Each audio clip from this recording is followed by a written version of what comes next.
everybody. Welcome to ABA Inside Track, the podcast that's like reading in your car, but safer. I'm your host, Robert Perry Cruz, and with me, as always, are you know what? I'll be honest. Wait, I've only got one. Well, I've got two fabulous co-hosts, but I've only got one of your regular co-hosts with me due to some family emergency. I only have one regular co-host, and that is... It's me, Diana.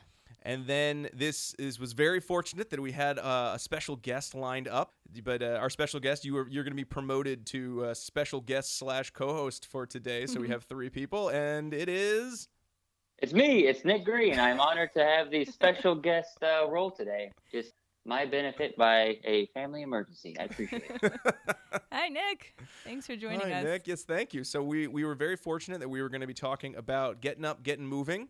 And who would we ask to be on the show? But serendipitously, Revered guest, yes. Oh. You might remember from one of our bonus episodes, we had Nick on. And one of our old grab bags, we talked about Nick's study on getting people to stand up within periods of time for their health.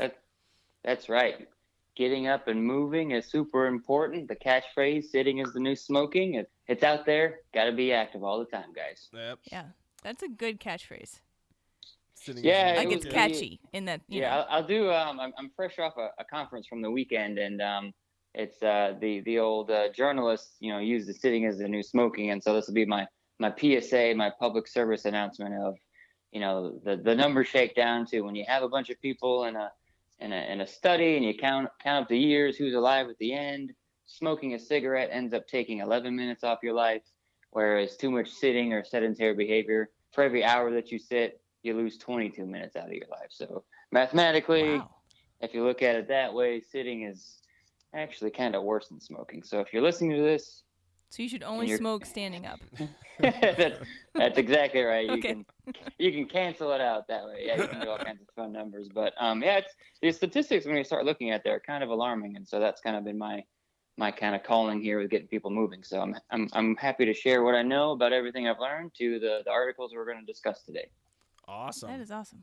So, Nick, you're the CEO of BehaviorFit.com. Folks might have heard you in that previous episode, but in case they did not, or we've got some new listeners, could you give everyone a little quick summary of who you are and what you do? Yeah.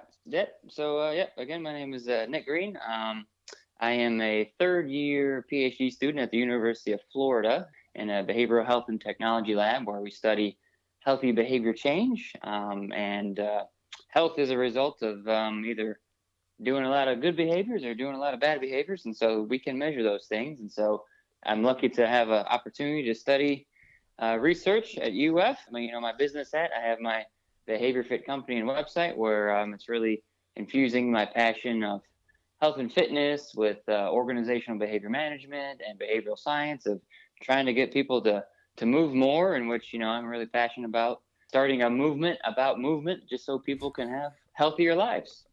Did you write that one, Nick, or did you have to pay someone to come up with the movement about movement? That's good. No, it came to me. I had to think about it. I'm like, that's a catchy one. I like it. That's excellent. Yeah, I can't take a full credit for that. I've read a lot of books recently, and one by Simon Sinek of Finding Your Why, and it kind of has a skeleton framework of you got to do something so that people do something. And so his is to inspire others to do the things that they are inspired to do. So it's kind of circular in a weird way, but it's like, I can borrow that. I like movement. So mine's to start a movement about physical movement so people can be healthier.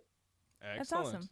I also like the point that you made there that health is a resultant condition from actual behavior that you engage in.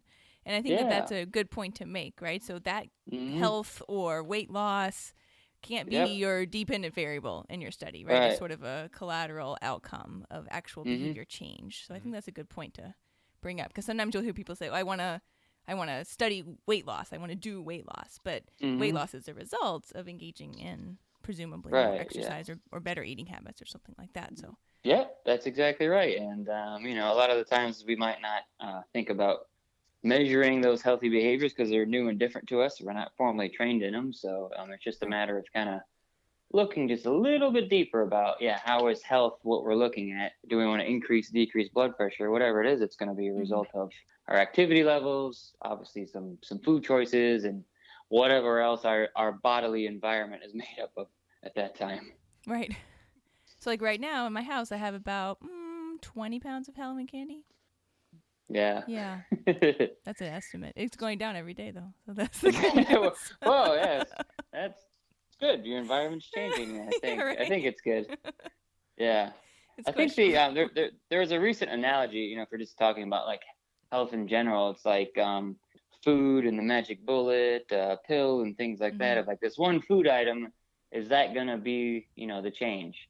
And if we're behavioral scientists, we're thinking, well, we're looking at functional relationships between the IVs and the DVs. Sure, that's good. That one change, that one dose of medicine, that dose of exercise could be the thing, but we each have individual learning histories that are so different that, you could be making this change to a Cadillac, or you can be making the change to a broken down Oldsmobile. And so, you can think about your health that way. It's like, well, is this change going to be something important that's going to mean anything? And there's a lot of contextual variables. So, yes, health is behavior. Good point. I like the car analogy there, right? Like you can't just hang an air freshener in the window and call it a day. Right. Yeah. Are we treating symptoms? Are we treating the root causes? You can start peeling back the layers real fast. Yeah. Well, so we will be talking about two articles to start on movement, and then Nick, I know you let us know that you had done a couple more studies of your own since the last time we talked, so we're going to talk about those as well. Yep. But why don't we start with the studies, because they're kind of brief. I don't know if you would expect to see a little bit more in some of these fitness articles, but they seemed a little light. But maybe that's sort of the face of research in exercise, given, or in movement. These aren't even about exercise necessarily. So our two articles: Effects of a Variable Ratio Reinforcement Schedule with Changing Criteria on Exercise in Obese and Non-Obese Boys by Luca and Holborn from the Journal of Applied Behavior Analysis, 1992. And Step It Up, Using the Good Behavior Game to Increase Physical Activity with Elementary School Students at Recess from the Journal of Applied Behavior Analysis, 2017. This one's hot off the presses by Galbraith and Normand. And of course, the Good Behavior Game. We're big fans of the Good Behavior Game here. So that's what jumped out at us at first when we were doing a little dive into recent research. Wasn't that a series of movies? Were they called Step It Up? Step Up. Step Up. Step Up with Step Up. Oh God, what's his face? That's like a dance movie, right? Yeah, it has he's famous now. Magic Mike, Channing Tatum. Channing Tatum. I think he was in that. Really? I think that's where he got his start. Yeah. He's a good dancer. Yeah. I haven't seen Magic Mike, but I've seen his moves on a TV show, I think. Yeah. So dancing is a good place to start. We saw him in 22 Jump Street. And 21 Jump Street. Yeah. That was pretty funny. Those were pretty funny till I fell asleep. Like most movies, they were great until we fell asleep watching them. Step Up, yeah. So okay. Anyway, sorry. So Magic Mike is unrelated to right. Step Up and the Good Behavior Game. Got it. True, but we'll talk about the Good Behavior Game. All right. Well, why don't we start with the changing criterion exercise, the cycling for both obese and non-obese boys. I'm going to cover that one. So we're taking it all the way back to 1992 with this article, which is like Rob mentioned, it's a relatively brief report. But what they were looking to do here was increase the exercise, specifically stationary bike riding, everyone's favorite exercise, of 6 11-year-old boys, 3 of whom fell within the acceptable range for their weight for their height, and 3 who were over the weight for their height ratio. And it was a relatively simple study and design. There was a follow-up, wasn't it, or was it an extension? Replication? I feel like I read a very similar one about stationary bikes and token economies, but I don't think it was this exact same one. But I might be putting the two together. I don't know. Was it that Black Mirror episode? No, it's not that Black Mirror episode where they all have to ride the bikes in the future.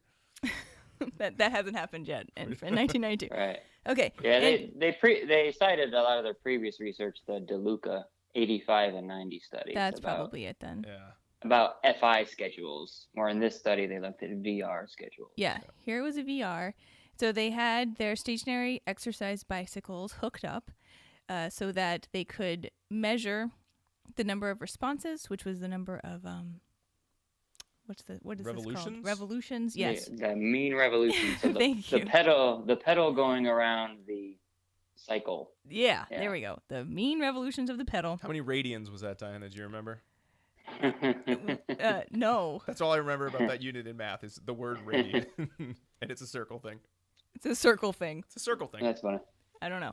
So they hooked their bicycles up so that every time they met this criterion, which was a variable ratio, there was an illuminated, specifically a 7-watt illuminated red light. Yeah. They're very technological in their description of the bike, so that's good. And a bell that went off. Okay, so that first of all, they set that up. The way that they determined when that was going to go off, that part was all hidden from the participants. And the bikes were set to a moderately low resistance for all subjects. And then what I did appreciate about this is they did some initial baseline to determine where each of the boys was at when they started. They had 8 sessions of baseline, and from that they determined the mean revolutions of the bike, where they should start from there. And then they set an individual criterion for each of them for the first session from there. So I really liked that everyone was not expected to do the same level. They met everyone where they were at, which is a good way to start because you want the kids to be successful. I before I get into this, I do hate the title. Sorry, not to be negative. The title. But I just body shaming title. Yeah, like obese and non-obese. I mean, I guess at this point this article is like 25 years old, so I feel like you wouldn't write that as your title now. But the reasons why they were, looking at this study were good. They wanted to see for any 11-year-old boy, can you increase the level of exercise? And then for some, it may have had an additional advantage. Did they need to divide them up into those 2 categories? I don't know if they really did. I feel like, as we will see when we move into the article, the comparison between the 2 groups to me wasn't really significant. Mm-hmm. It seemed like they played up the obesity part of it, but they never really measured anything related to it, which we can talk about when we talk about results and discussions later. But for me, that kind of stood out. I was like, okay, let's see how they're going to handle specifically the obesity issue, but then it was about revolutions per minute. Right. Yeah.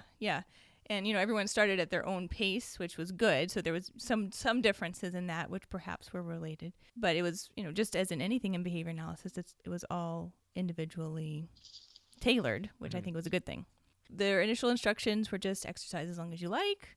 They did a baseline for 8 sessions. And then, like I said, they determined the mean from that. And then in order to tie this into a reinforcement system, they did a reinforcer survey. They had several categories. They basically just asked the participants to rate how much do you like these things on a scale from 1 to 10. And based on what they said, those things that they said they liked more were worth more points. And I have to read out the list of things that they liked because I feel like they're worth mentioning. So the reinforcers included a handheld battery-operated game. What do you think that was, Rob? 1992. I want to say that is an original Nintendo Game Boy. Is what I was imagining. Yeah, I would say Game Boy. An old brick-shaped Game Boy. Or one of those Tiger Electronic ones where you don't have a Game Boy, but you get the one with like 3 buttons and it's just beep beep. It's LCD screen. Right. Mm-hmm. I had a couple of those with pinball and football. Yeah. They're still good. We still have the football one kicking around our house. We have baseball. Oh, it's baseball. Like it makes a terrible beep. It's the worst sound, yeah. Okay, so they had that. Then they had a kite, a bicycle, bell, a flashlight, a model car, a model plane, a puzzle, an adventure book, and a comic book. So aside from the Game Boy, like the rest of these things sound like they're straight out of a 1950s. You won them from your selling grit subscriptions. Yeah, right. Like a kite? And then I also thought it was kind of interesting that they, except for the kite, they're all sedentary activities. Mm-hmm. Right? Like maybe they could have... The times are a-changing. I guess, right? I don't know. I would have taken that into consideration. Or maybe you could measure, like, interest in sedentary versus active reinforcers at the beginning of the study and at the end of the study for, like, maybe some additional, like, social validity there. But they didn't do any of that. So anyway, I just thought that besides the Game Boy, like, this list of items, I wanted to hear, did everyone just pick the Game Boy the whole time? Or what? We don't know. We didn't get that info. After they established the baseline for each participant, they implemented the VR schedule, which was based on mean number of revolutions per minute, and their initial criterion to access the reinforcer was 15% increase over the mean responding.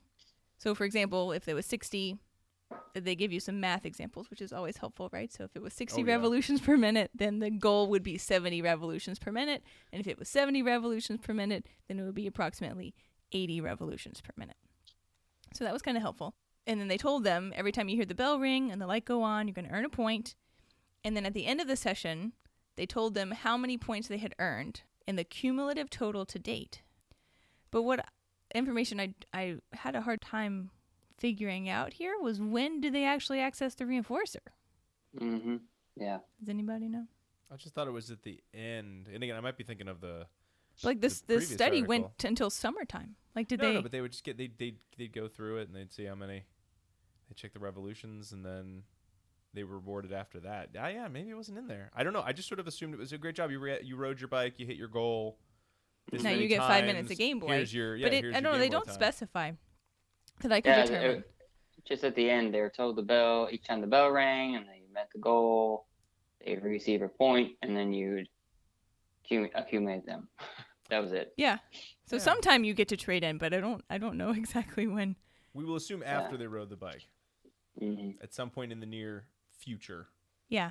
I feel like that's just one of those situations you end up in as a result of having a brief report, right? Those little details get lost, and you never quite know. I'm sure you could write the authors and get more info. And they'd be like, it's been 20 years since I published this. I don't quite remember. Actually, he's still saving his points. He hasn't cashed in yet. Yeah, right, exactly. All right. So they moved from that initial first phase of the VR schedule. They moved everyone at the same time. So at the 17th session, they moved them to the second phase, where they increased the response requirement by 15% of their previous level. And then they did that again in the third phase. They again increased it by 15% as well. Following that, they did a return to baseline, where again there was no consequence, no points were earned for riding the bike. They returned to the final VR sub-phase as the last level, and then it was time for summer vacation, and everyone went home and sat on the couch all day, probably. Mm-hmm. No way. They had like it was like a Lord of the Rings-esque epilogue at the end of this article. They did. No, they did. I loved it. That was my favorite part was the totally unresearchable, fun, uplifting stories of all the participants. Some personal reflection.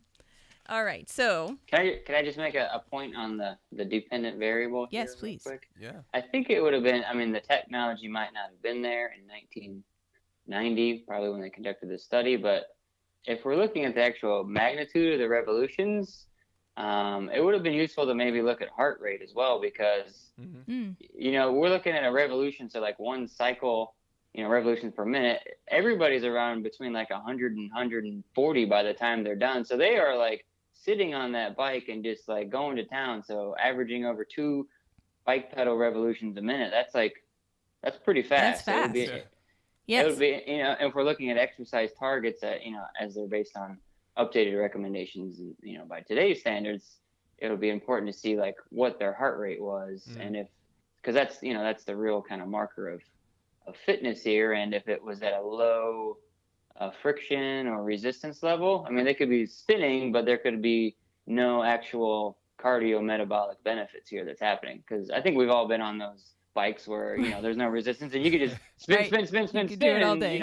You're doing that. So, matching what the actual physical benefits here are. And, they don't talk about the actual weight change, which is another piece of it. But I just wanted to, it seems like maybe this dependent variable, we don't know, but maybe we can speculate that it's an easy countable measure, but I don't know how reflective it is if we're looking at this whole obesity health metric. Yeah. I think that's a really good point. It said that the tension on the bike was moderately low, so that's probably not. I'm trying to think not what too much. 92, what they would have had, because I mean, I remember when I'd be in high school, you could go to gyms and then you put your hands on the sensors and you could get your heart rate from that. And I don't know how good those good were pretty new that though was. when we were in high school. Yeah, but that was like late 90s, early 2000s. So they might not have had anything, or maybe you just do like the band around your chest back then, that far back, and so that would be much easier to do nowadays. Oh, for sure, yeah, definitely. But I'm just thinking, even if I were to observe a kid that's on a bike and they're just pedaling their butt off, just spinning and spinning and spinning for like 15 minutes, and like, man, they're really going to town there. No, that's a good point. I mean, they could have included that as one of their changing criterion measures too, is increasing the resistance on the bike, not just the number of rotations. Right. Yeah, because that's something with exercise and adaptation. Yeah. I mean, to go too nerdy here, but it's like you're gonna adapt and be pretty good at walking 2 miles an hour. Then you need to step it up to 3 miles an hour for 10 minutes, and 4 miles an hour for 10 minutes, and resistance would have been interesting. And they didn't control for the actual duration of the session. They because it was based on a hey, I'm done criteria. Yeah. Right. But for the most part, they all participated in the full time when the points were in place. Yeah, so let me think. Let me walk through these results with you guys here. So they gave everyone a pseudonym, obviously, and the boys who were not obese, they all gave names that started with the letter S, and then all the boys who were obese, they gave names that started with the letter P. Again, not sure how I feel about that portion. Nice catch. I didn't notice that. Yeah. I mean, they could have... They refrained from giving everyone the letter, like, F. So I guess that's something, but I don't know. Like I said before, I don't really know that distinction is useful when we're talking about these data, with the exception that the boys in the latter category did start with a lower baseline rate, and so the criterion for them to meet reinforcement was a little bit lower as time went on. Overall, the results followed the same pattern in that baseline was steady or tapered off as baseline continued and was relatively low for all 6 boys, averaging around 70 rotation. What are they called? Revolutions? I'm going to get it soon. Revolutions per minute. The article's almost over, so you better do it. I know, right? For the boys whose names started with S, and around 50 revolutions per minute for the boys whose names started with P. From there, everyone increased responding when the reinforcement system was put into place. For most participants, responding did adhere to the criterion relatively well as that criterion was increased. If they had wanted to really look at establishing control, they could have included a decrease in their criterion as well, because we have just an increasing criterion across all the 3 subphases. But like I said, it did adhere relatively well. When they went back to baseline, everybody dropped way down. They apparently verbally stated, "Why are we not earning points anymore? I really want to earn points," which to me says that they must have been contacting the reinforcer, I would think, all along. Well, they're getting all those points. Right? They were trading them in for something. Yeah, so they couldn't have just still been earning points. Right. We wouldn't have seen behavior continue. And then they mentioned in the discussion that the bike bell and the light no longer signaled points. So I mean, if these are highly verbal kids, you're like, okay, now you're not going to earn points, so hop on the bike and the bell's not going to go on. And yes, and they're like, it's no. pretty much like we're not going to be lying to you. Everything will be true. And so that was they didn't even need to contact the contingency. They just learned it, right away. So, and then they returned after that baseline where rates were drastically lower, almost back to previous baseline levels, although not quite. They went back to the 3rd VR subphase, which was the highest rates, and responding again actually went above and beyond the criterion level for 5 out of the 6 participants, which was pretty good to see. I think you bring up a good point, Nick. It's likely that this resistance at this point, after they had done all this practice, was easier than it was previously, too. So it would be not unexpected to see the rates be even higher. And then Perry was the participant for whom he had a more difficult time all along the way of meeting the criterion. And another thing to note is that he was absent a lot. So that certainly could have played in to this, or there could have been other factors, really other confounds there as to why he was absent that could have played into his success with this. At the end, I was really impressed with how the boys all went on to win Olympic medals, and they felt better about themselves. They asked out that girl. They were thinking about the prom, and one of them became president, I think. Was right? All because it was quite... I was just going to say my favorite part was where all the boys whose names started with P, they asked their parents to purchase them a new bike. Yeah. And they all got a new bike. So I found that heartwarming. And they all became shot putters, I think. 2 of them. 2 of them became shot putters. No, they were in relays. Okay, relays. I Sean noted and Steve. It did seem the pattern was the obese boys did some of the jumping events, but that the non-obese boys went into the longer running, and then the obese boys went into some of the other events. But I guess that might make sense because maybe they're less obese now and just more stocky. Well, they didn't practice running. If they had bicycling events, right, they probably would have been more prepared. That's the point I was thinking. I was like, well, so you're saying cycling on a bike for 15 minutes is going to translate to track and field success? It seems seems like a little bit of a leap there. No pun intended. Right? Good one. But even the way the article kind of ended, it was kind of very anecdotal and kind of story-like, kind of heartwarming, fuzzy, where it seemed like the beginning of the article and the end of the article, the way it was kind of written, it was like, oh, okay, all about the obesity, but in the middle, it was all about the cycling. And so it seemed like they were just trying to show that maybe separating into obese and non-obese kind of groups, you could show that, hey, we could get obese children to move too, which I kind of see that point. But but then the only evidence they showed about the actual obesity, because obesity is just a category of how much you weigh relative to your height. And so it would have been more valuable had they had the kid get on the scale at the beginning, at the end, and see if any weight changed, because the only evidence they provide is anecdotal, in which they say Peter's can wear his stepfather's pants, which are a size 32 instead of a size 36. I'm like, come on, we can take better data than this. It's like, if we're going to talk about obesity as much as they did, then we need to have some obesity metrics, and it just wasn't there. Agreed. That's a good point. Maybe I would have preferred the categorizations to have been like currently active versus inactive, and had more data on what were their regular exercise patterns, because a sedentary child who's not obese could be obese soon, right? And that to me is more important to be measuring, perhaps. Yeah, that's kind of, I mean, if you don't mind me going on a tangent here, I was in another reading group with non-behavior analyst researchers, and it was a study about, it was like a 2-year study, and it looked at a group of obese patients, or actually like severely I think they're obese or morbidly obese. And so like over 2-year time, they compared 2 group studies, and both groups, they each lost 15 pounds, and one was slightly better than the other. And so like, I'm thinking clinically here, I'm speaking to an audience of clinicians of like, okay, you spent 2 years in a project and you only lost 15 pounds and nobody's categories changed. I'm like, that's a problem. Like, we're celebrating differences in groups and things, but like, no, these people came in weighing on average 285 pounds, and then they left weighing an average of 275 pounds. And like, I'm sure if you give them to one personal trainer and, force them to eat a healthy diet for a month, they would have lost 10 pounds in, a couple months, so there's that huge gap, I think, obviously in research and practice, but it's important to look at those clinically significant outcomes. Yeah, that's just what I was about to say too, is it's not about, statistically significant change, it's socially significant change. So yeah, good point. Thank you. Now, Mike, I had a kind of a logistical question, and I think we brought up some real limitations with how great is it that the kids can now get more revolutions per minute? What does that really mean?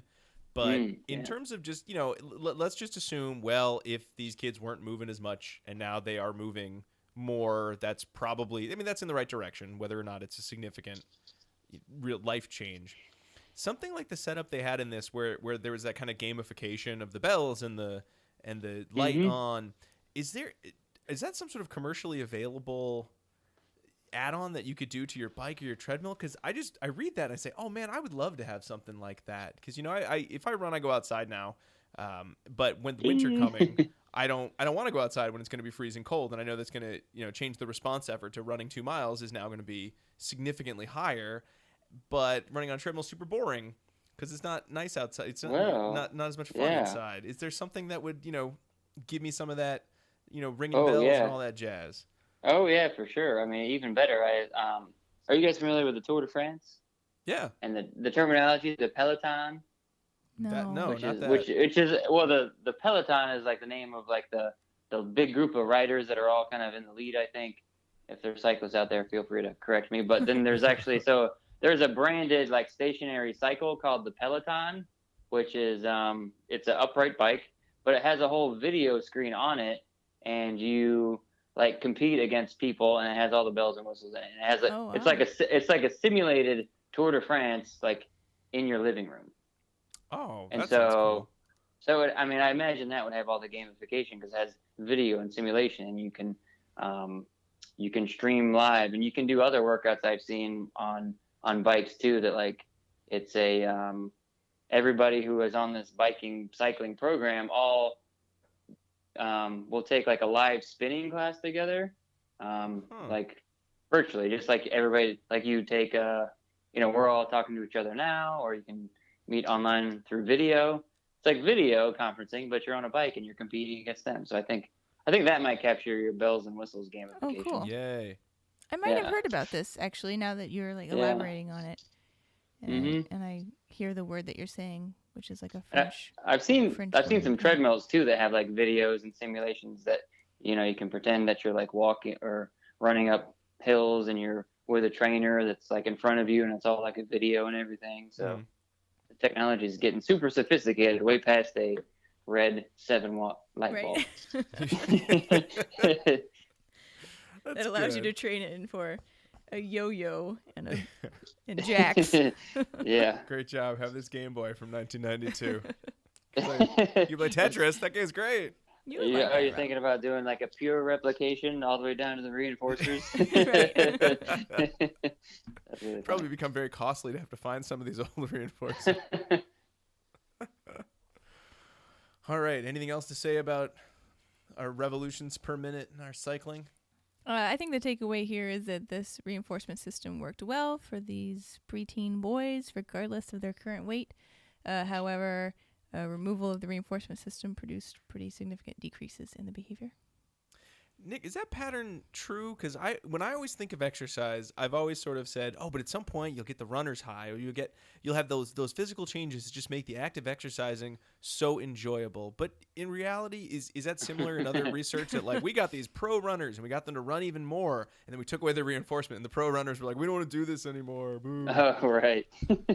I mean, it's the runner's high is subjective. We can't really measure it, so it's always hard to say. But I think if we have a few environmental events in front of us that we can look at, such as coaching and number of people in a running group, and medals at the end of the checkered line and everything, like even those adventure races and multiple 5Ks, like you have all the reinforcers of if you complete like 3 certain types of races, then you can put them all together and then you make like a super medal and all those fun things. So I think I just like you guys are probably lean towards measuring those things for runner's high. Yeah. Everyone likes the group rewards. Accountability little challenges on Fitbit, things like that. Well, I know if I'm like running anywhere and I see someone walking around the block, I'll say to myself, I feel like they're walking faster than I'm running, and I'll try to run faster. I'll show them. That's funny. Yeah, that accountability piece. They don't even know they're losing. I know. It's not fun if you can't tell them. I'm slightly faster running than you are walking. Suck it. Yay. Okay, well, before we move on to our next article, for those of you who are new listeners, ABA Inside Track is ACE approved for continuing education, and this episode is no exception. Even we've got special guests, and you even get C's for listening to that. How exciting!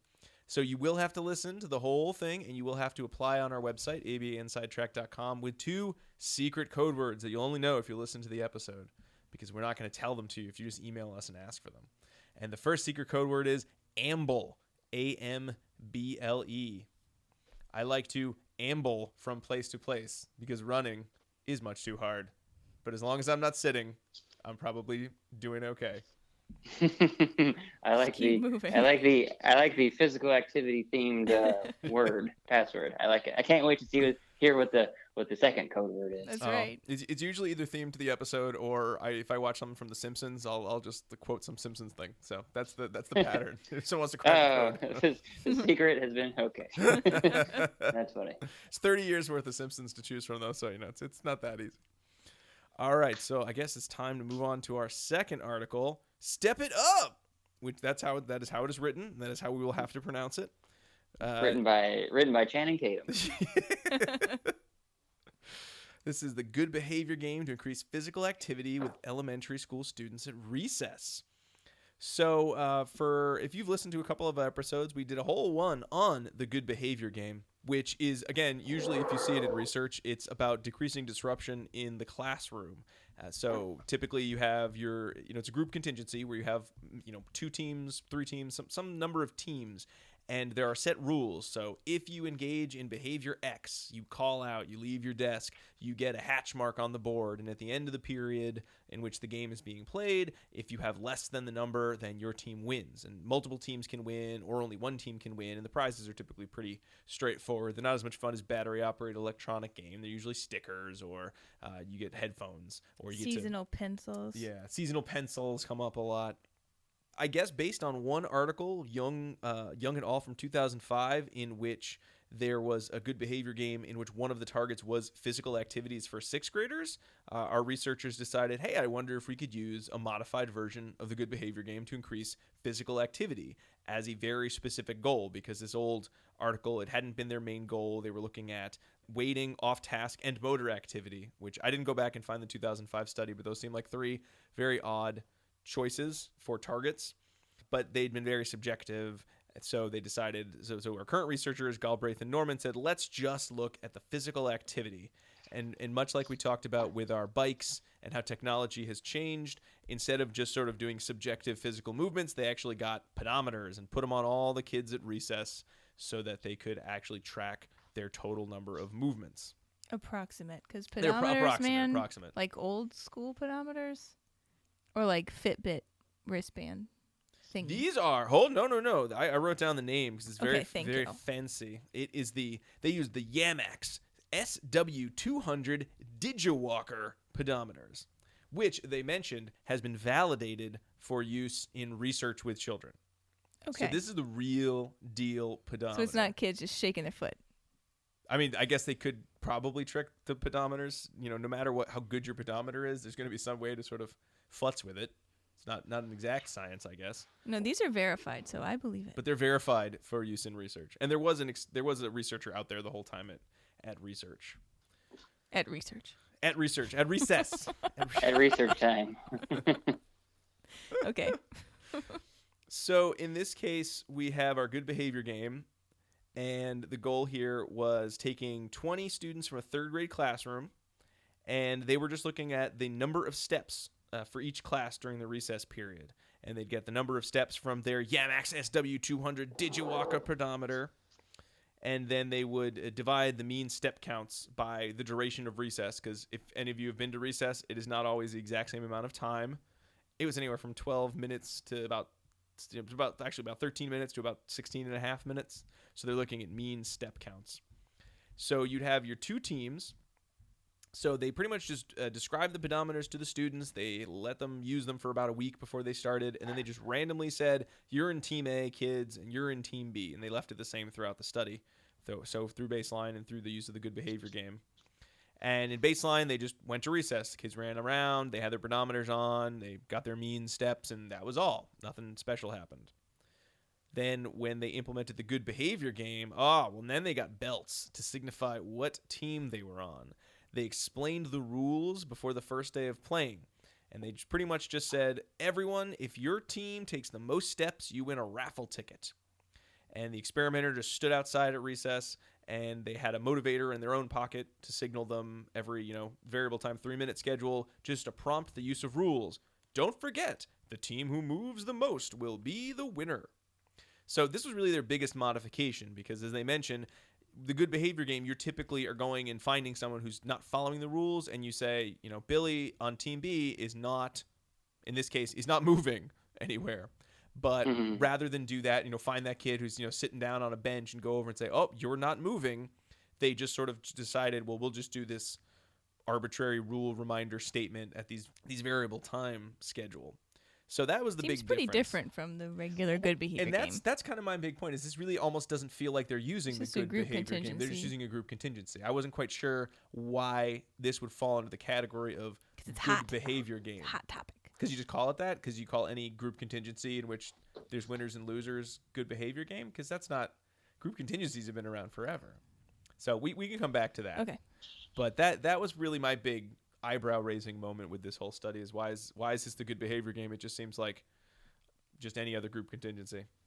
But in any case, the experimenter was really, really fast at doing their calculations because the second recess was over. They had to calculate average step counts for all the kids so that they could decide which team had the most steps, which meant that they were the winners.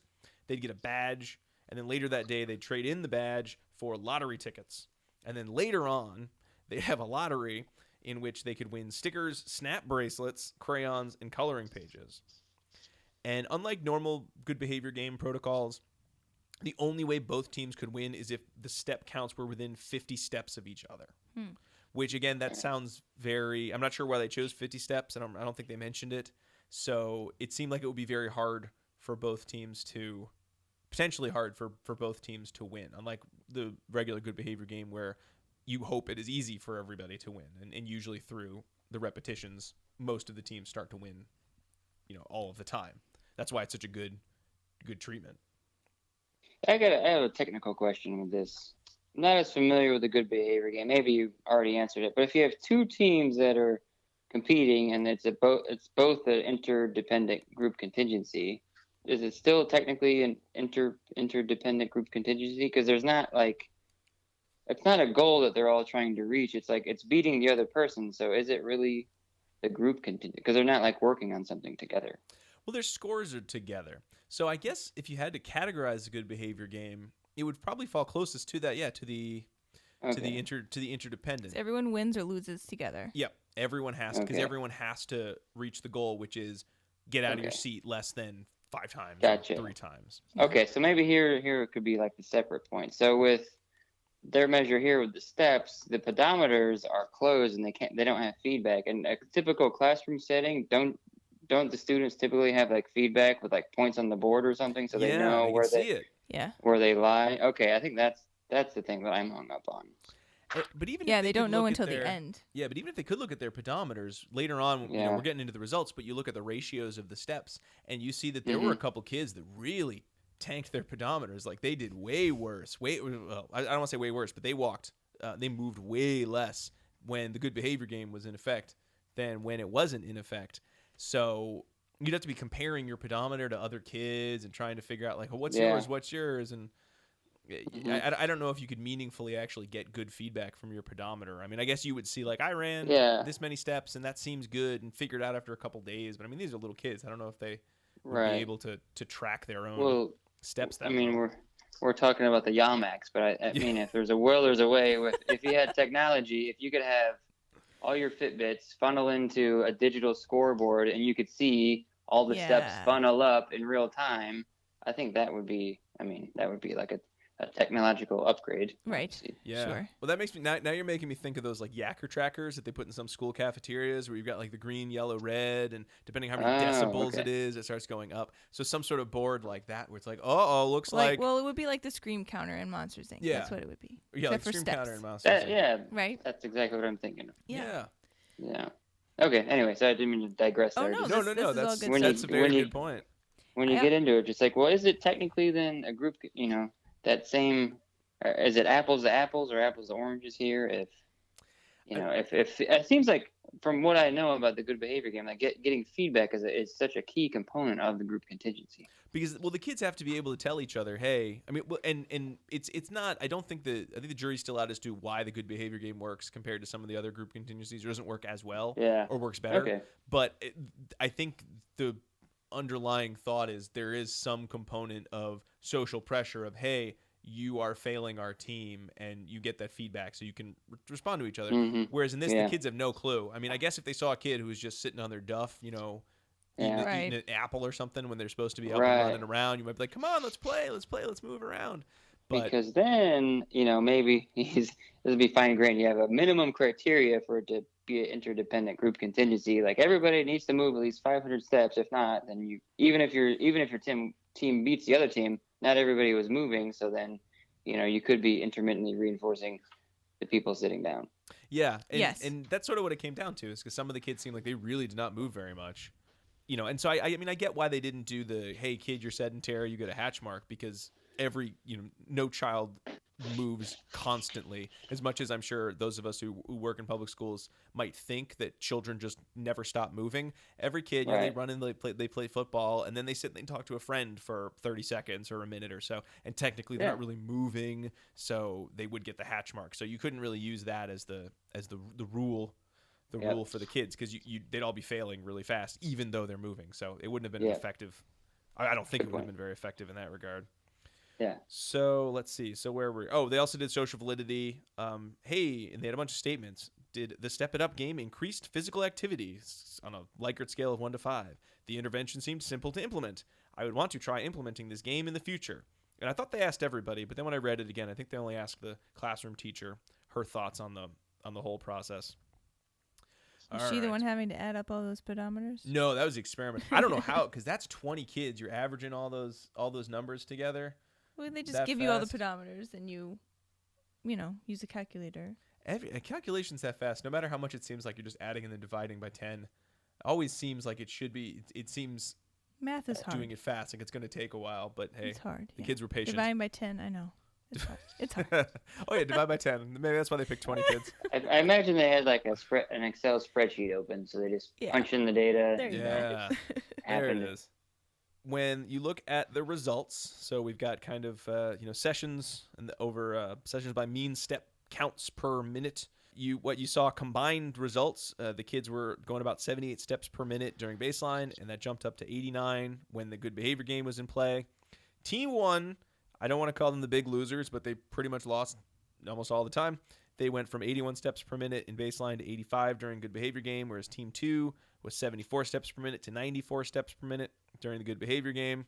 Yeah, Team 2 had no overlapping data points between the GBG and the baseline. Yeah, their graph looks great. You've got their good behavior game. It's just a line above their baseline, whereas Team 1, it was up and down. Sometimes their baseline was better. So not quite as good. The combined results look a lot more like the Team 2 results. Now, the ratio of steps, we sort of already mentioned that, but you have, when you look at that graph, you've got your ratio to steps. So you've got 1 in the middle. So you've got your bar graphs, and if the bar is up, it means that the ratio of steps in good behavior game was higher than to their steps in the baseline, and vice versa. So you want the bar graphs to be going up. And man, Team 1... Their ratios were pretty small, except for that there's one kid whose ratio was almost twice as much, and that kid must have been he carried the team, feeling real bad, because 2 kids were almost down to negative 0.5 in terms of their lack of movement. And if these were like 7th graders, I could sort of see that, like not wanting to participate. Although they have successfully run the good behavior game, the traditional one, with all age groups up through high school. Yeah, but I could sort of see like 7th graders trying to stick it to the man and being like, I'm not going to do your these are third dumb graders. pedometer game. But yeah, these are 3rd graders, so they should be all for it. Yeah. So I don't know. Those 2, maybe there was some serious drama that they needed to talk about. Maybe. Yeah. And then Team 2, you sort of had a dissimilar pattern where all the kids were doing pretty well with their ratio, except one kid on Team 2 who had by far the worst ratio. Yeah. So when I see that ratio, and they didn't really spend a lot of time talking about that ratio, it really doesn't feel like what you would expect to see in the good behavior game, where you see almost all of the kids continuing to improve in not engaging in the target behavior, because you had some kids here who really actually performed worse under the good behavior game contingency in terms of their mean steps per minute. So I don't know, that doesn't sit right with me. It doesn't quite jive with what I've read about good behavior game in terms of you've got some kids who really their movement didn't change. Their movement got worse. They walked less. Was it because they saw the other kids running around more and they thought, I'll sit for a while? Was it? I think it would just reflect that there wasn't a lot of control or present across these 2 conditions. Yeah. I would also want to know more, I think, about whether the reinforcers, like the backup reinforcers, were functional at all, or if that part even needed to be included in the study. I mean, overall, the results were good. Yes. Well, they did mention that the lottery ticket system was one that already existed. So they really did not control for the reinforcement or putative reinforcement of those lottery tickets. The kids could earn them at other times. So potentially you could not ever be on Team 1, never ever win the good behavior game for your physical movement, and then go inside and you personally, and it didn't really describe what you got I don't think it described what you could get the lottery tickets for. Go inside and then do all your homework and answer all the questions and get a bazillion lottery tickets. Really good point. So it's not a closed economy. No, not at all. I wonder if I would have been interested to see if they had a different condition where it was just compete, right? Step it up. Yeah. Compete. Red team versus blue team and see who wins. And without the lottery and the stickers and the pencils or whatever it was, you know, because sometimes that might be more fun and reinforcing. Yeah. Or just heartening. Playing a game against each other. Yeah. Just the competition aspect. Yeah. The reinforcers would be more immediate and deliverable. You know, if you're playing tag against each other or whatever, you're playing tunnel tag as a team, you know, you're the reinforcers delivered, the person has to freeze right there or something like that. Yeah, good point. But I think the results are encouraging because you have 16 out of 20 students in the good behavior game. They all increased activity, which was the whole point of the study, and I think it just lends itself to you know, there's individual variability, and so maybe those 4 individuals that had decreased steps have different, you know, there's different motivation for them, or the reinforcers were ineffective. Participant 19 there in the end maybe had a bum ankle for, you know, 2 weeks, and nobody said, hey, it's okay if you sit this one out. Well, I would think they would have mentioned that because they did talk about the one recess where the kids got like 30 minutes of recess, and we didn't use that data point because they got. Right. So I would think one participant was injured. Would have rated. Plus, it was an alternating treatment, so then that should be reflective. I wonder if kids move around more on the playground if it's hot outside or cold outside. Young children don't feel cold. They're just excited to be outside. Because I move less when it's cold, but I feel like you should move more because it warms you up. Yeah, or it could be the opposite. If it gets too hot, like I live in Florida, right, that will make you not want to move, and so you wait till it gets cooler. Right. See, we're in Massachusetts. It's already cold up here. Right. But they still, in most places, still send the kids out. You know, it's not below freezing. Just keep. Or actually, if the wind chill is not significantly below 0, you go outside. It depends. Maybe public school. That's the rule. Like the daycare, they let the little kids go out even if it's cold. It's like a Swedish system or something. They just go outside.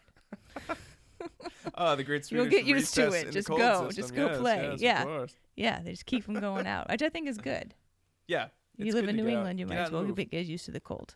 Are you talking about where they have them like go outside in their like bathing suits for like 10 minutes to play and then come back inside? No, they wear real clothes, but they don't make them nap outside or anything like that. Polar bear challenge for the little kids. Yeah, right. Okay, maybe I'm thinking about something else. Yeah, the polar bear. Babies in some Nordic countries, they nap outside, and they feel that that's good for your, I don't know, constitution, I think. Yeah, they put them outside in all weather. We don't do that in New England. No, not quite. But they do send them out to play in the cold. There's some story that I saw. I think it was like everybody goes outside and plays for like 5 minutes. It's like the reintroduction of like cold and heat, like ice bath, going into the sauna. Like it changes like, I don't know, something in your blood and physiology where it like releases certain hormones are related to like growth and adolescence and puberty and that stuff, that it's like good for health and immunity to have your system stressed and shocked like that. Oh yeah? Yeah, I feel like there was the cold shower capper, like you're supposed to take a hot shower and then turn it as cold as possible right before you're done, and for as long as you can withstand it. And I assumed that's something to do with that kind of the same. Oh, well, I think it's supposed to close your pores. I don't know. I thought it's something to do with your immune system. Like it kicks your immune system into. I think it's tied to like some type of outcome. Again, for the listeners, like don't quote me on any of this, but it's like when you shock the immune system, that like these kids in this European country that did this, they had fewer like infections and colds and everything, because basically strengthening their immune system by being exposed to the elements and stressful environmental events. Yeah. But that was like the general idea. That sounds reasonable. Yeah.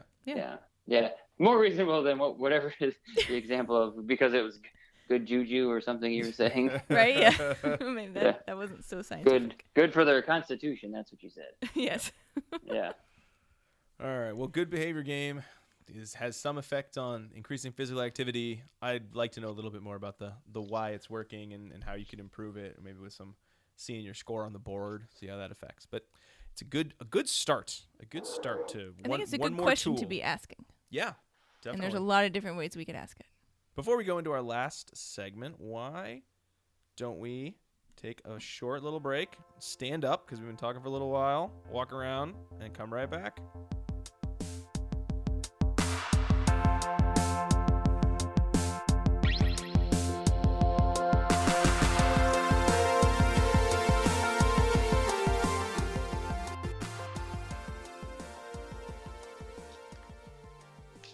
Hey, ABA Inside Trackers, it's me, Jackie. And it's me, Diana.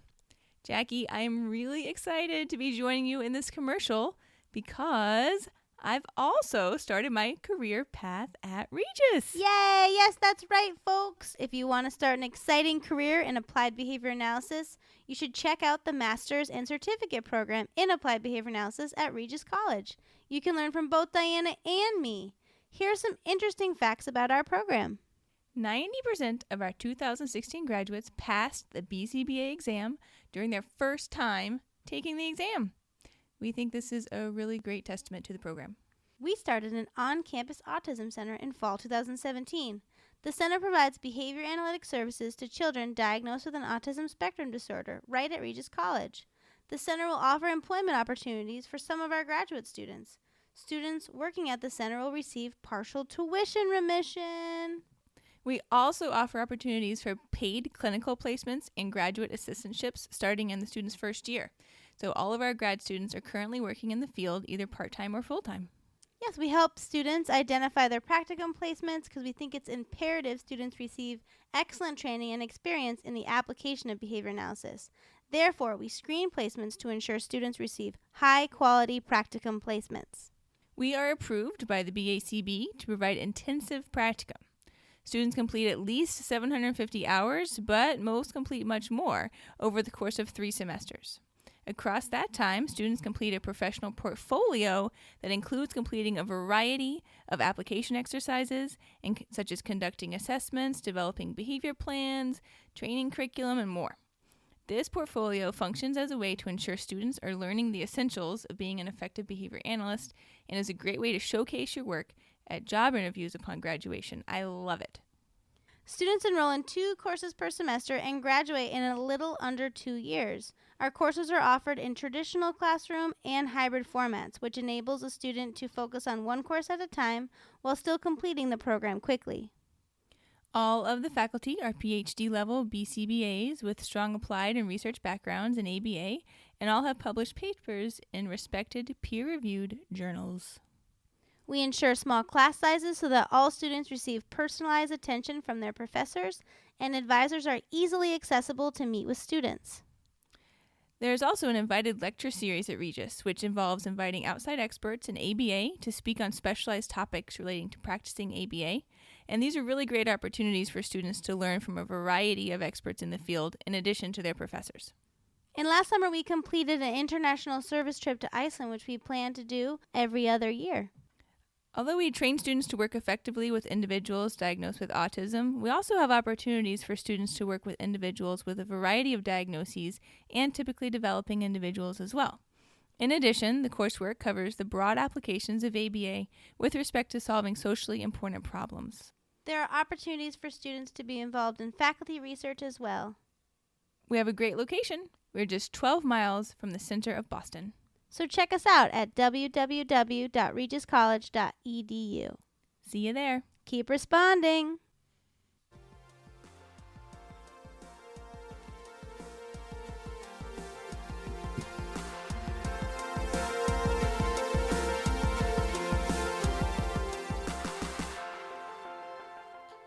All right, we are back, and we had a nice little break. We got up, moved around a little bit, and this time, since we don't have Jackie to do our dissemination station sound effect, and since we have Nick to talk about some of the work he's doing, I figured we kind of just combine the two into a little semi-dissemination station and have Nick tell us a little bit more about the work he's doing related to fitness and behavior change.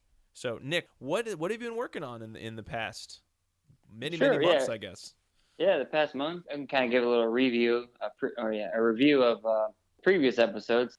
Back in fall 2015, I was able to get my master's thesis published, which was about reducing sitting in the workplace, and it's in Java, titled "Decreasing Bouts of Prolonged Sitting among Office Workers." So again, I'm able to kind of combine my interest of OBM and health in the workplace together. So again, like we discussed earlier, sitting is bad for us, especially when we accumulate the amount of sedentary behavior in long bouts. So the average duration we might sit, so we might average sitting down for 45 minutes at a time or 15 minutes at a time, things like that. So that total duration kind of affects us. And in the modern workplace, we have computer-based work and a lot of people that work on computers, so it's important to get those people moving. So that's kind of what my first study was about. And since then, I followed it up with a few studies looking at various manipulations of feedback and task clarification and looking how to shape physical activity in the workplace.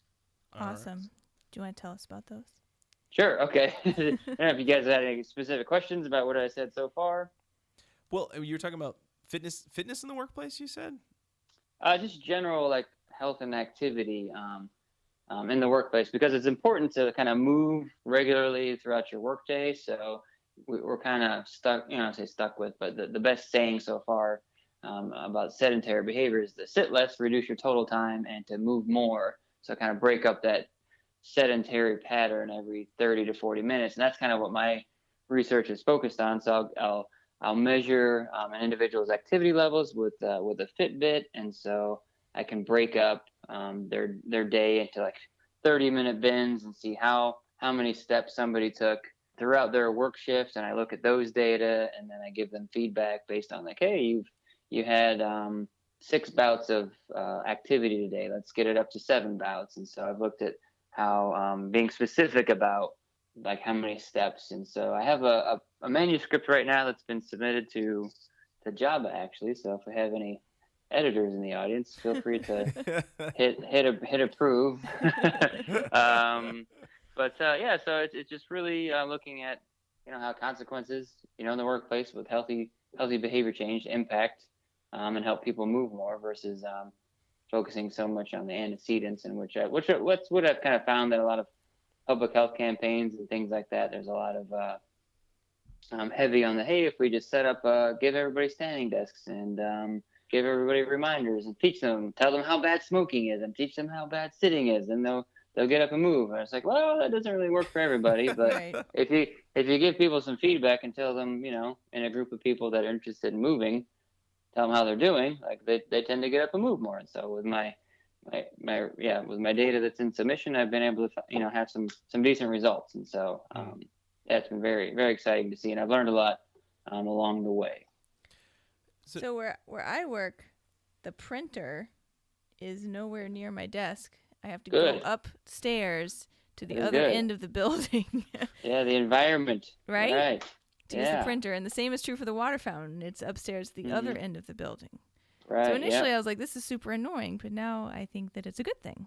It is a good thing. Yeah, it's kind of some pet peeves, rule of thumbs that I kind of have is like, don't have your office supplied with everything, like your desk that you work at. Don't have like reams of paper and Post-its and all the pencils you need. Like, no, just have one of everything, and then when you need something, go to the supply room and go get it. Yeah, if I want to get new materials, I have to go to a whole different building, which is up a hill.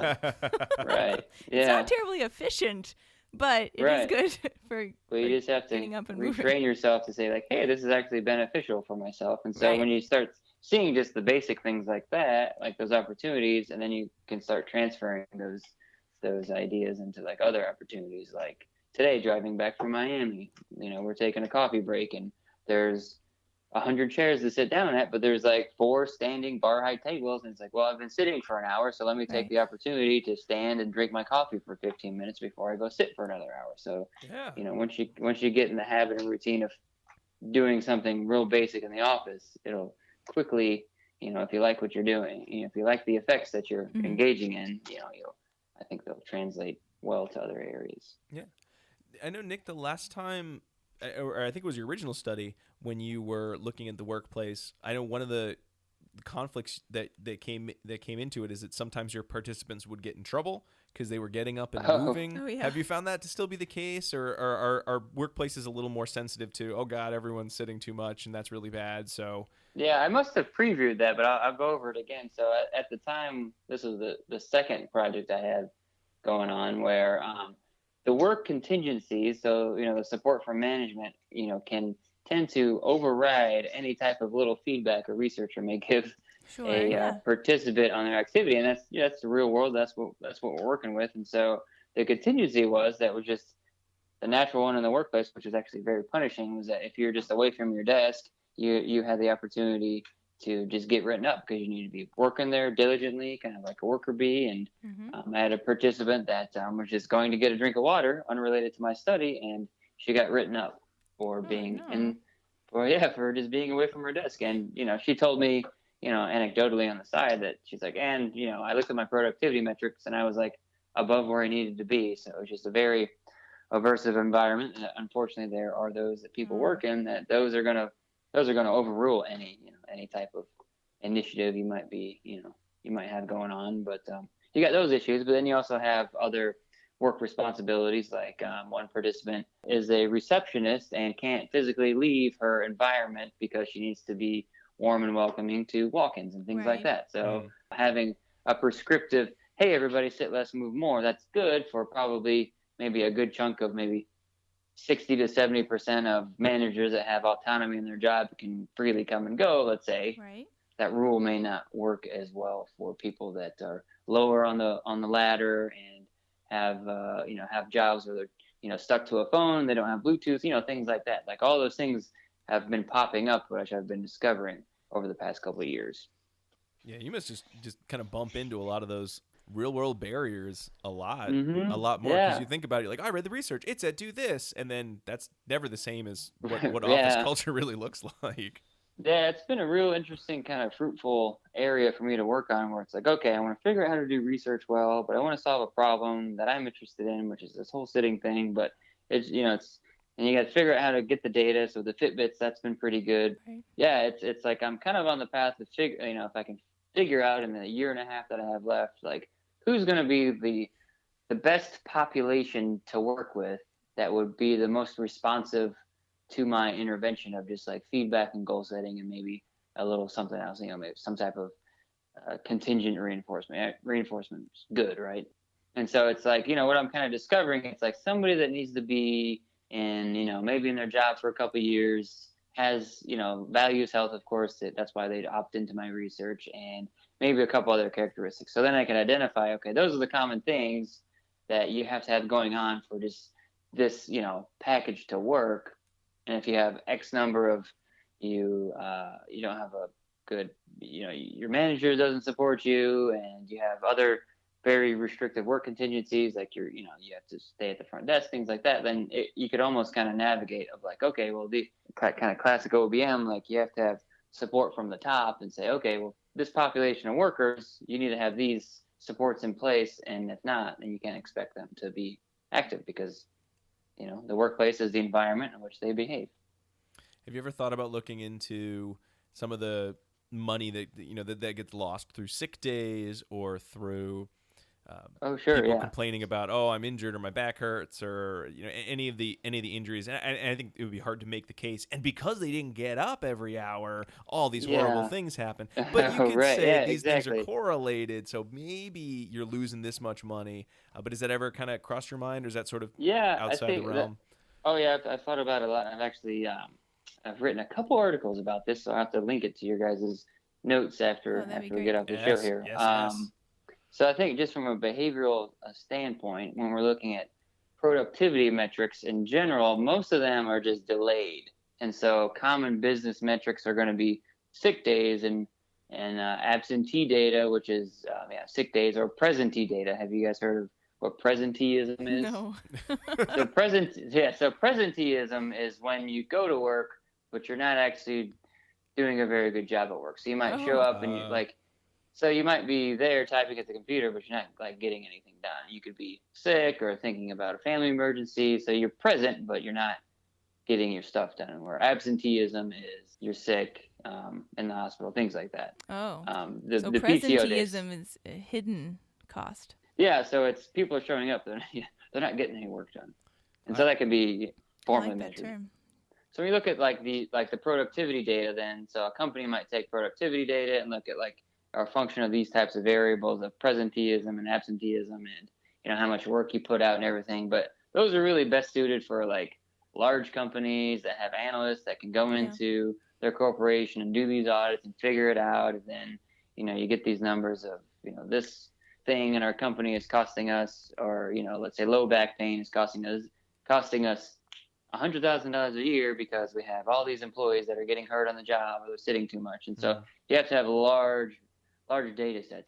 So those consequences are super delayed, and it takes a while to figure that stuff out. And so for small companies like ABA clinics, like who I'm talking to now, you're just worried about driving safely on the roads now, and you only have maybe 50 to 100 employees, and you're worried about safety when it comes to physical management, things like that. And so when you get to larger companies, there'll be some data in there. But when we're talking about productivity and health in the workplace, to circle it back to sitting now, it's like, okay, if you go sit down, you're not automatically going to just stop working. There's a lot of other things. You're not all of a sudden just going to die from sitting down all of a sudden.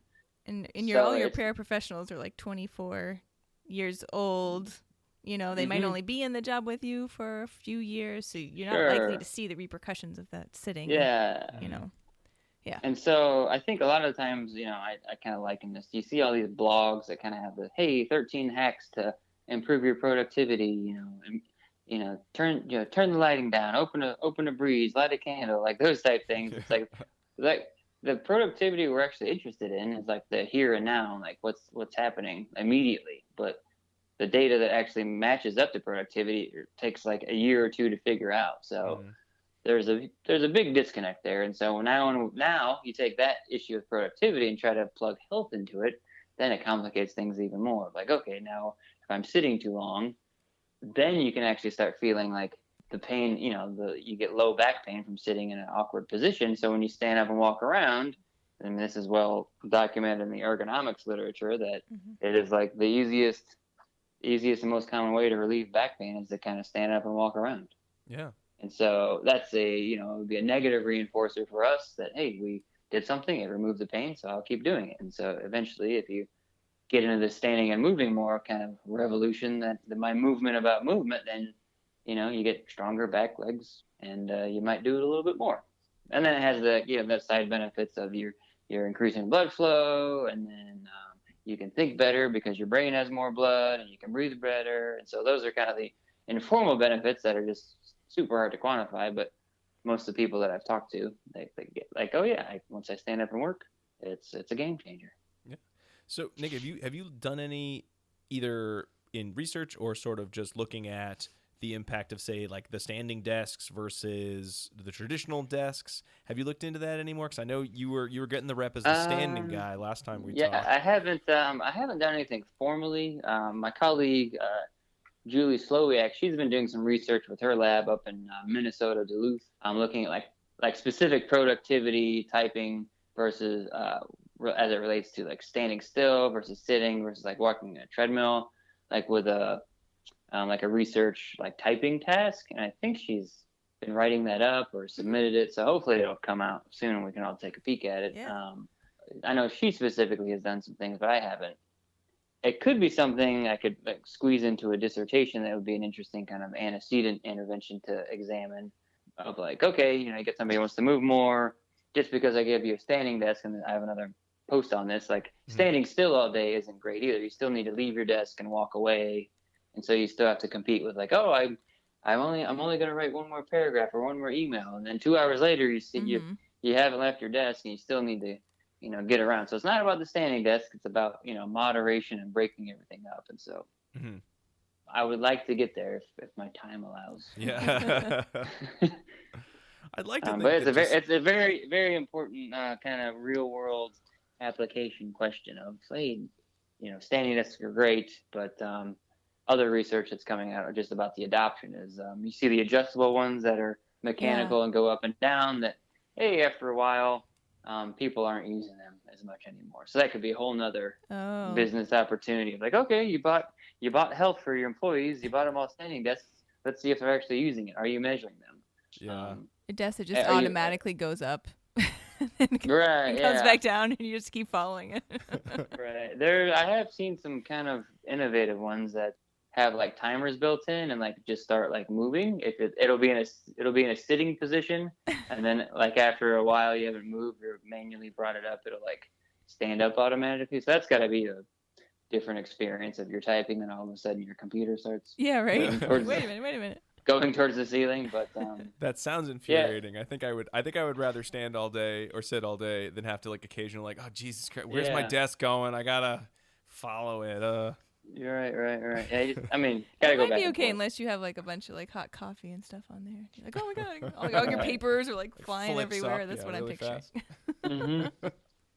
Yeah. Well, I just remember back to the last time we talked, and we sort of talked about kind of response effort and sort of the pillars of health. And the only way to make the change is you need to pick the pillar that is probably going to be the easiest for you to start. Mm-hmm. And so certainly for me, just hearing about your work on the movement, that sounds so much easier than completely changing my diet or making myself sleep. More sleep, actually, I think was the hardest when we were talking. I just felt like changing my sleep schedule seems so hard compared to even getting into an exercise routine. Actually, since we last talked, I am in somewhat of an exercise routine.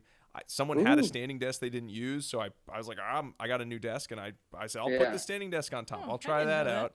And my sleep still sucks. My diet's better too, but my sleep's still terrible. I don't want to change it. Yeah, I mean, as long as you kind of chip away. I mean, what do we call this? We call it shaping. Whatever your ideal goal is. At the end of the day, it's like you're working on it, and that's got to make you feel better. And loosely speaking, you're more aware of your health targets now. Exactly.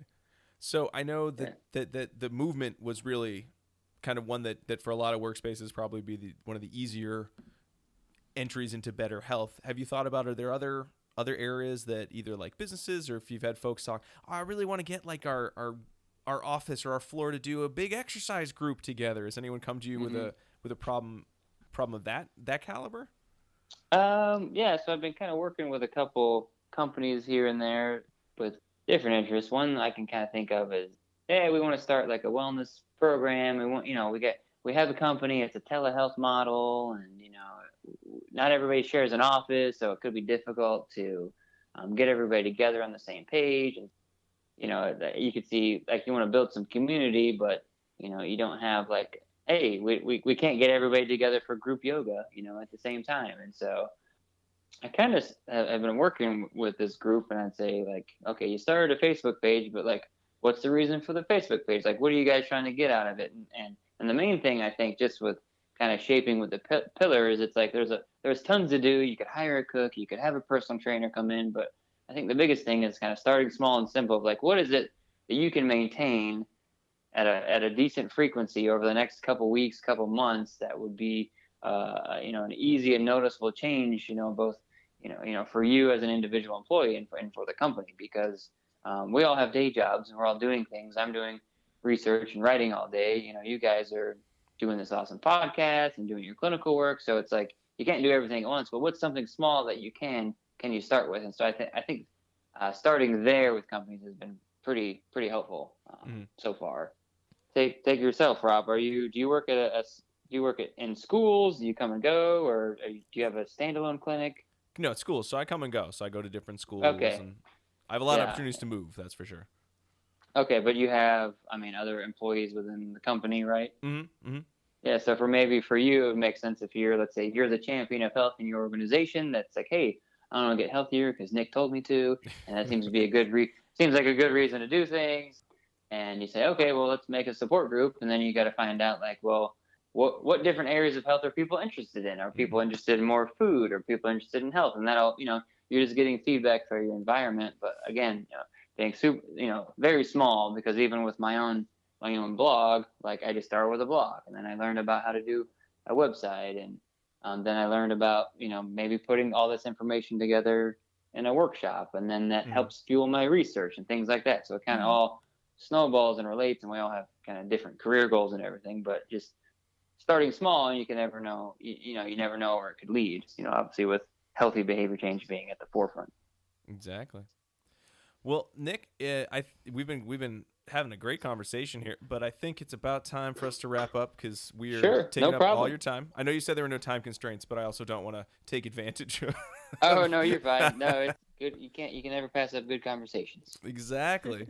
So for those of you waiting for that second secret code word, I want to make sure you get that, and it is meander, MEANDER. Let's meander over to this standing desk and put it in the seated position and sit down for a little bit. Meander. Not all who wander are lost, Rob. Not all who meander are lost. Oh, boy. Well, Nick, thank you so much. It was really great that we could get you on.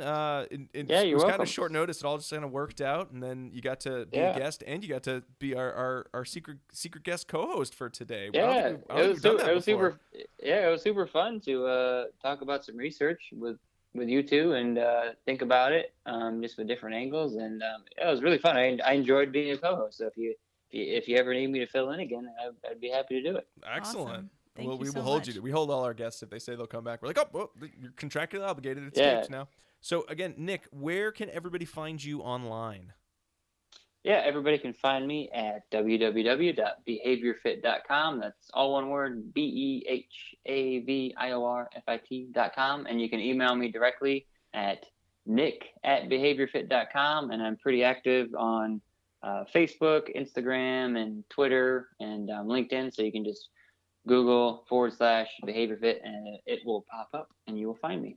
Excellent. Awesome. And you just spoke at the Miami conference, and anything else coming down the pipeline that you know of? Yeah, I just spoke at the conference in Miami was called the Next Gen Revolution Summit Conference, and don't quote me on this, but I think they may be publishing some of the talks online, so you can maybe look there for some of the talks. It was really neat. It was about health and entrepreneurship and technology and behavior analysis. It was really neat. Coming down the pipeline, still conducting research, and I have another article to write up. So hopefully we'll see a couple coming in the next year, and then I'll be going to San Diego, and we'll be having a panel discussion about health and technology and entrepreneurship there. So if you are going to be there in San Diego, I'd love to meet all the listeners and answer any questions while I'm there. And we'll certainly have any links that we can, and Nick's going to make sure to share some relevant articles on our Facebook page, and we're abainsidetrack.com, Facebook /abainsidetrack.com, all that stuff. You can find us there on Twitter, or you can email us too at abainsidetrack@gmail.com. We hope you enjoyed the podcast. Thank you so much for listening. If you'd like, you can find us anywhere you get your podcasts, but specifically, we love it when people leave us reviews either on Apple Podcasts or Stitcher, or on the Facebook page, where apparently you can leave reviews. We found out a couple months ago, and it's been really nice to get feedback from listeners as well. Well, I guess that's going to do it for all of us here. Nick, thank you again so very much for coming on. You're welcome. I'm happy to be here. Yeah, and Diana, thank you also for being here. I don't want to forget you. Oh, you bet. All right. Step it up. We'll be back next week with our preview episode. But until then, everybody, keep responding. Bye. Bye.